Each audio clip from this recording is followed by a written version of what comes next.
Bienvenidos una vez más.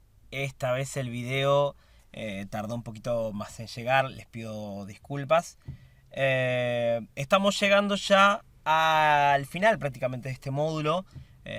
Nos quedan unos breves encuentros para ir definiendo más que nada la cuestión de el trabajito final sobre el cual esta semana les voy a estar subiendo un ejemplo en donde básicamente lo que van a tener que hacer es reconstruir brevemente la historia de un fotógrafo o una fotógrafa y de ese fotógrafo o fotógrafa reconstruir la historia particular de una fotografía específica que les haya gustado mucho, que les haya llamado la atención por algún motivo en particular.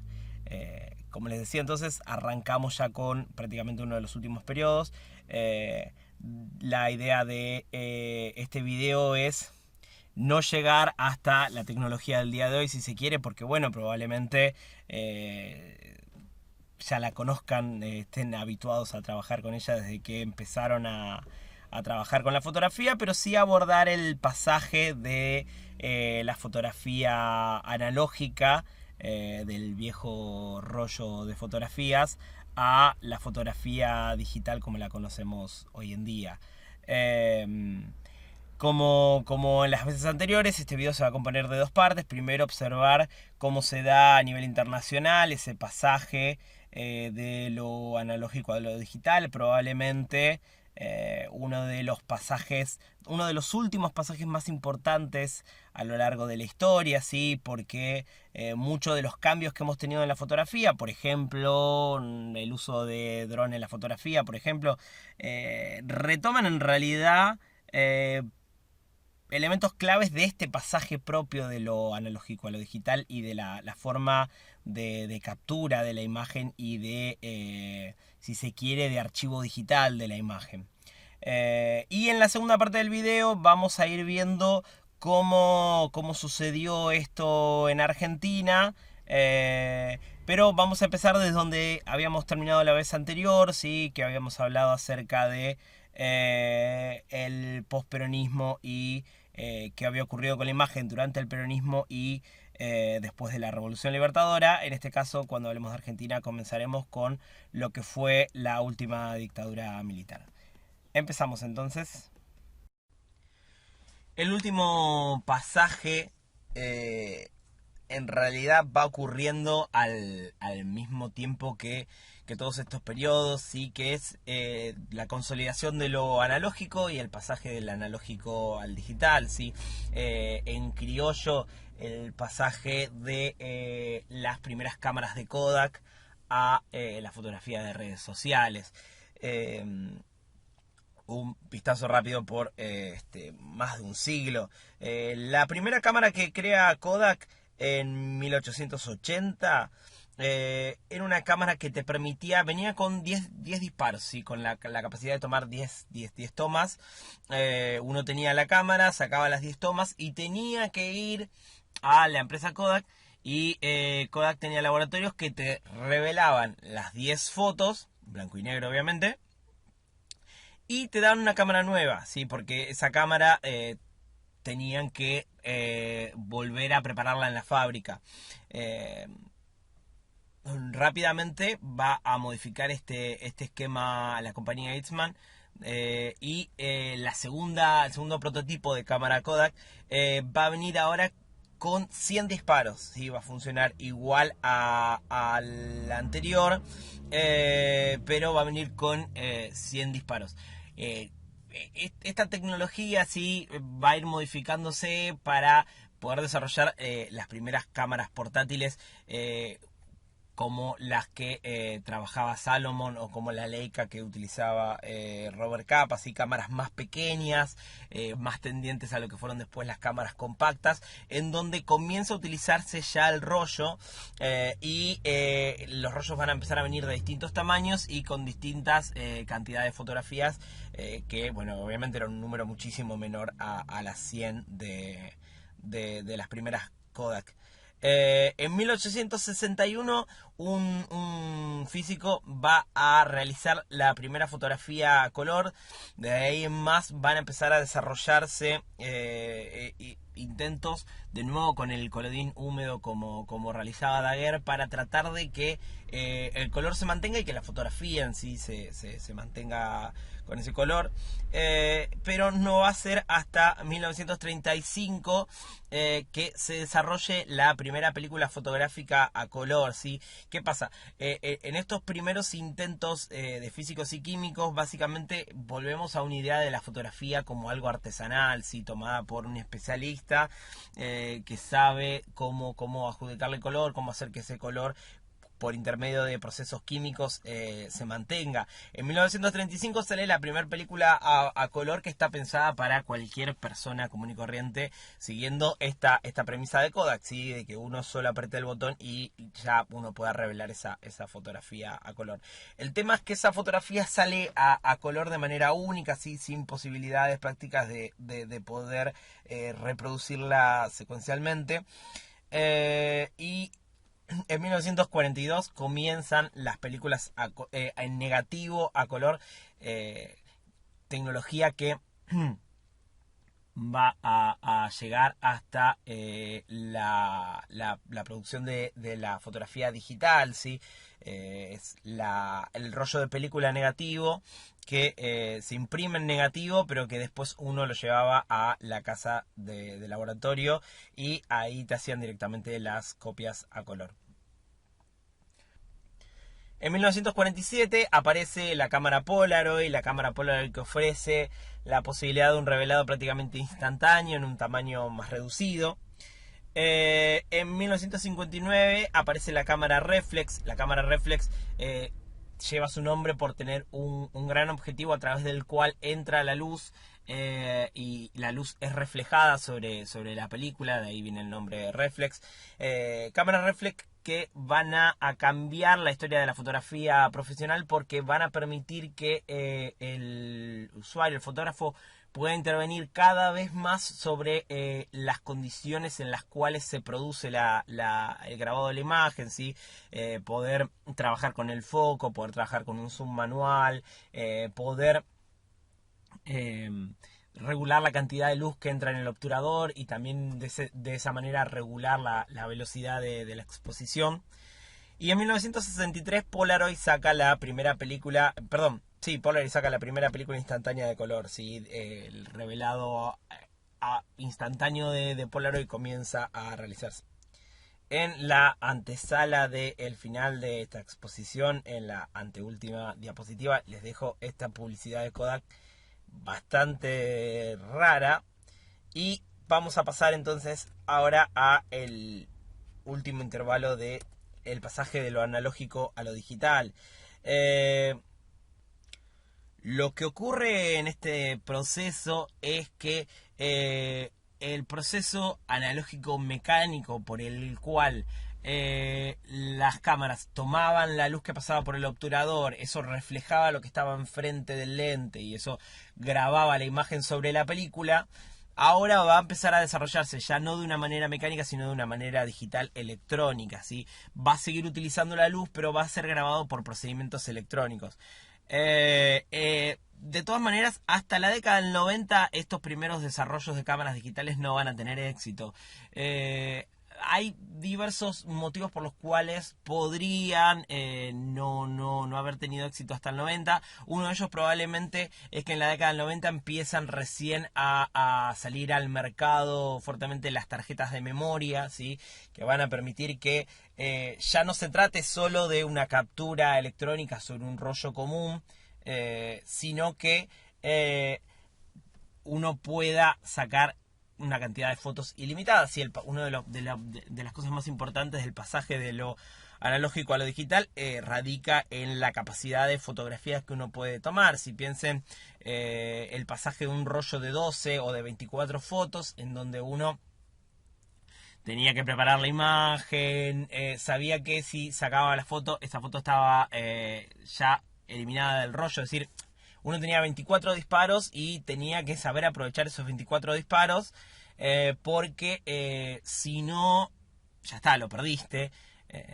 Entonces uno contaba con esa limitación en cantidad de fotografías, y por otro lado el hecho de no poder saber si la foto salió como uno quería o no hasta el momento del revelado. La cámara digital permite que uno tome fotos casi ilimitadamente dependiendo de la capacidad de su tarjeta, y que además pueda ver en el momento el resultado o una vista previa del resultado, ¿sí? En la década del 90 también van a empezar a aparecer varios modelos, ¿sí? Que tienen que ver con, por un lado, las digitales compactas para el usuario amateur, por decirlo de alguna manera, y por otro lado las digitales reflex para el usuario más bien tirando a profesional, ¿sí? El artista o el fotoperiodista. Desde la década de los 90, un proceso que se va a profundizar en el 2000, es la llegada masiva de Internet en el mundo. Me refiero a masividad porque, como veremos en la clase de redes, Internet ya existía, pero no era algo de consumo masivo. Internet va a ser una galería de fotografías a nivel mundial, ¿sí? Va a permitir que la prensa o algunas páginas puedan empezar a publicar fotografías como forma de difusión de imágenes.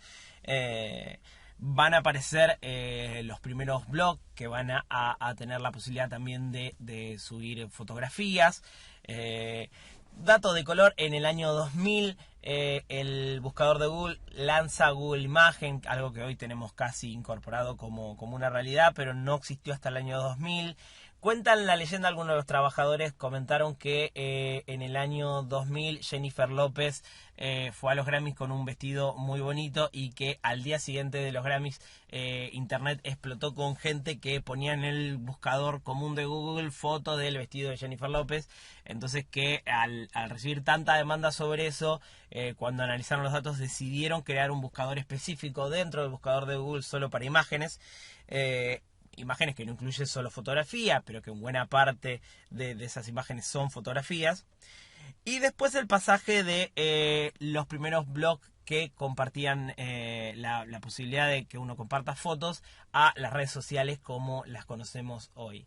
Hay toda una biblioteca que pueden leer sobre los cambios en las formas en las que tomamos fotografías o en las formas en las que consumimos fotografías desde lo digital. Les recomiendo, si quieren, por ejemplo, pueden buscar en internet La furia de las imágenes, de John Foncuberta, que versan sobre los cambios en la forma en la que tuvimos de tomar fotografías desde lo analógico a lo digital, desde el punto de vista de una persona que no toma la fotografía necesariamente como un trabajo, sino como una forma de conservar momentos. Y también hay buena bibliografía sobre cómo se consumen las fotos en las redes sociales. Los invito a que investiguen por ahí. Lo cierto es que lo digital permitió que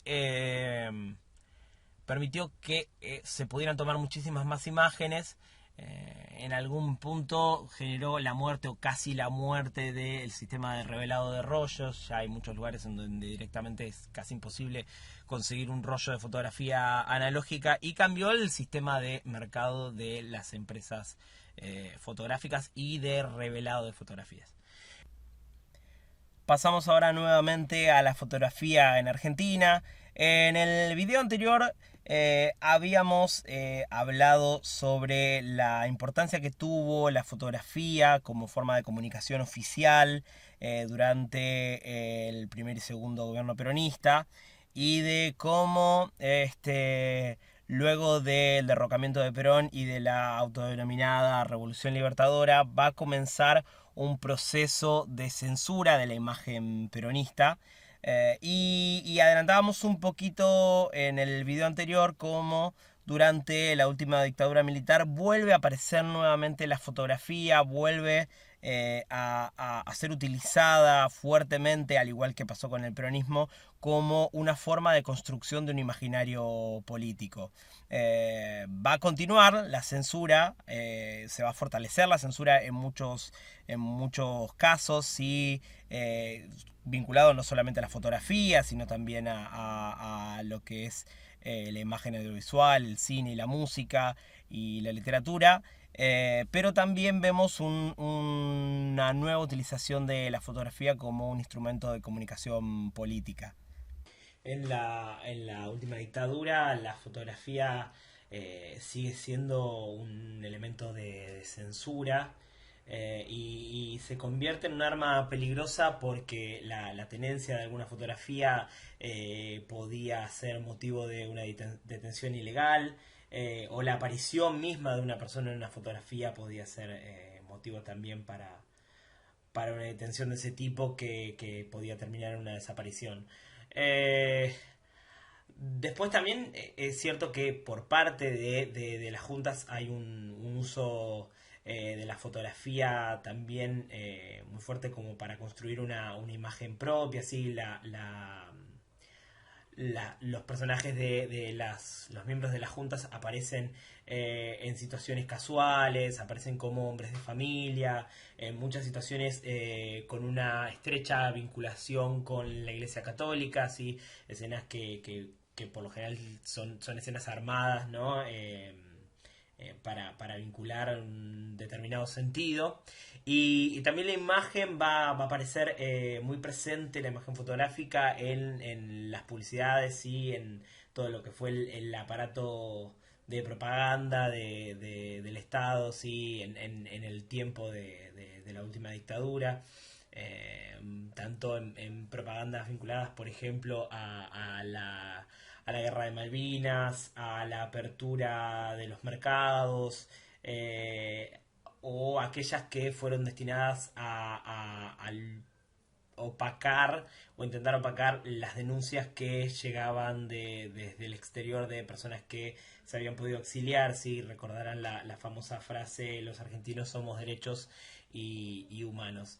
En el medio de eso hay un fuerte control de la prensa, así que se da en algunos casos como censura y en otros como autocensura, lo que va a generar que muchos fotógrafos terminen trabajando en medios que van a ser bastante funcionales al gobierno de facto, y estéticamente hacen un trabajo bastante bueno en términos de lenguaje fotográfico, más allá de que les toca cubrir bueno, el funcionamiento del gobierno de facto. Pero van a empezar a surgir algunos movimientos de resistencia que no van a parecer visibles hasta la vuelta de la democracia. ¿Sí? Por ejemplo, muchos fotógrafos que trabajaban cubriendo novedades de la Casa Rosada van a secretamente en sus trayectos tomar las imágenes de los recorridos de los jueves de las Madres de Plaza de Mayo. De esa manera, cuando se restablece la democracia, va a empezar a surgir un archivo fotográfico que tiene que ver con las primeras rondas de las Madres de Plaza de Mayo, que fueron tomadas justamente por fotógrafos que tomaron a escondidas esas imágenes porque tenían bastante miedo de hacerlo de manera pública, pero el hecho de tener que trabajar en las inmediaciones de la Casa Rosada les permitía poder realizar esas tomas a escondidas. Es interesante lo que cuenta Cora Gamarnik en el artículo que tenían para la clase de hoy en el aula, porque lo que ella cuenta en su oficio, ¿no? como historiadora, es que fue recorriendo el país, entrevistando a fotógrafos que habían ejercido su profesión durante la dictadura, y empezó a encontrar con que muchos de los que entrevistaba tenían guardadas fotos inéditas que habían tomado a miembros de las juntas, en las cuales los habían capturado en escenas incómodas y por lo general tendentes a la ironía, como personajes riéndose, metiéndose un dedo en la nariz, con alguna cara de enojo, de fastidio. Y todas estas imágenes, bueno, por supuesto, estos fotógrafos no las habían publicado, las habían escondido, porque bueno, en su momento iban a ser desechadas, entonces las habían guardado como una suerte de tesoro, y lo que hace Cora es ir recopilando estas fotos, y por eso arma ese artículo sobre lo irónico como un movimiento de resistencia. un poquito como para enmarcar lo que estuvimos charlando, les dejo brevemente algunas capturas del uso de la fotografía en la prensa gráfica argentina. En algunos casos igual van a ver que muchas veces lo que más hace ruido más que la fotografía en sí son los títulos, pero les dejo un breve resumencito.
Y ya vamos de a poquito acercándonos al final de esta exposición.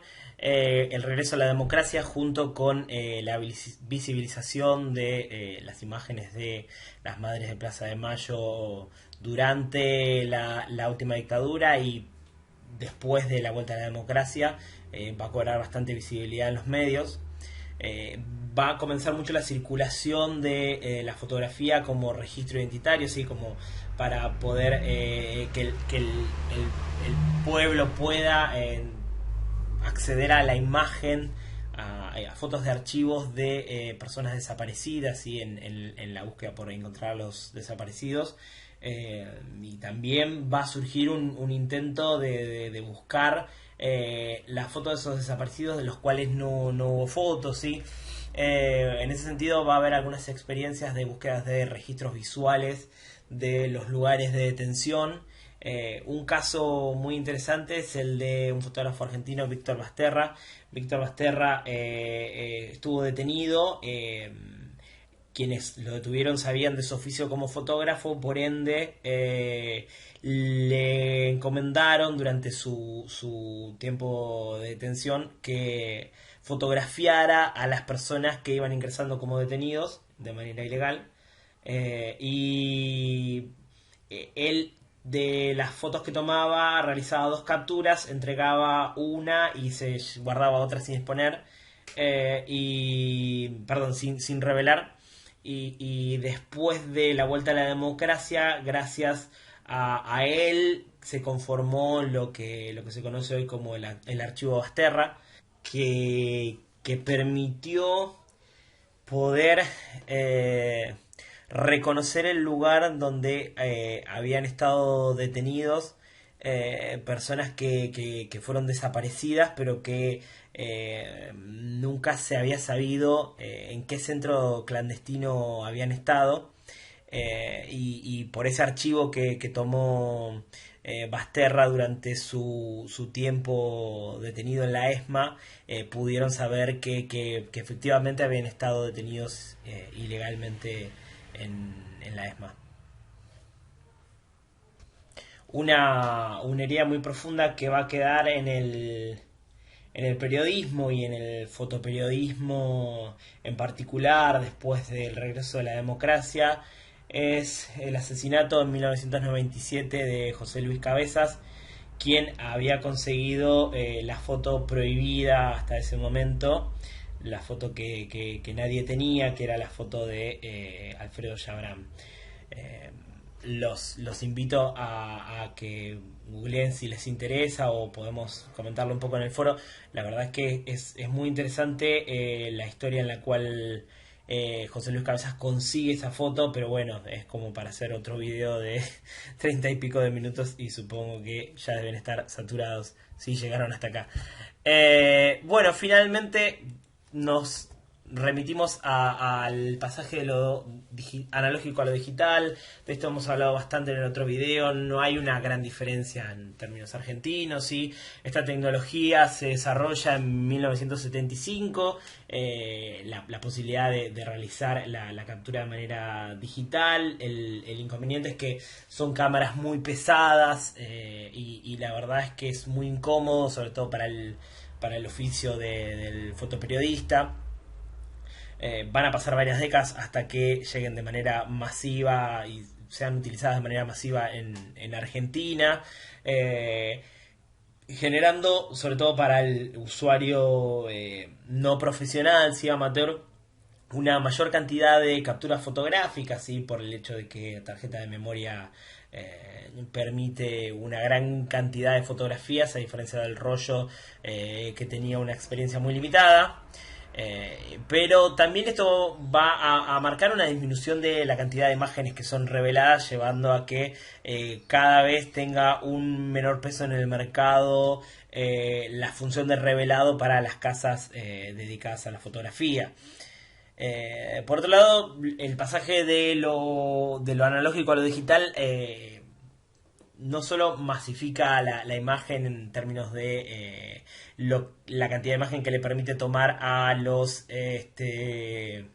fotógrafos amateur, y esto, como hablábamos en el otro video, también se extiende a las redes sociales. Y algo de lo que no hablamos pero que uno podría pensar también es que en algún punto este pasaje de lo analógico a lo digital también permite hoy por hoy el pasaje a otros dispositivos fotográficos como la fotografía desde dron.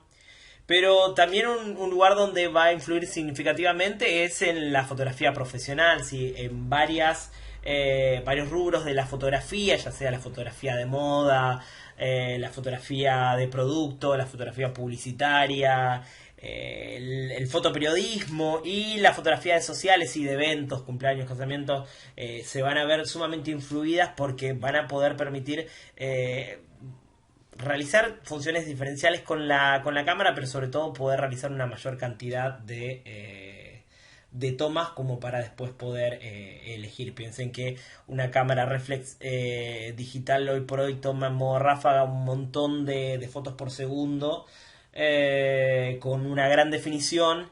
Y en el otro extremo, si quieren, la fotografía social permiten que una cumpleañera de 15 o la parejita que se casó pueda elegir 200 fotos a revelar entre 2000 que se sacaron y que quedarán abandonadas en un pendrive.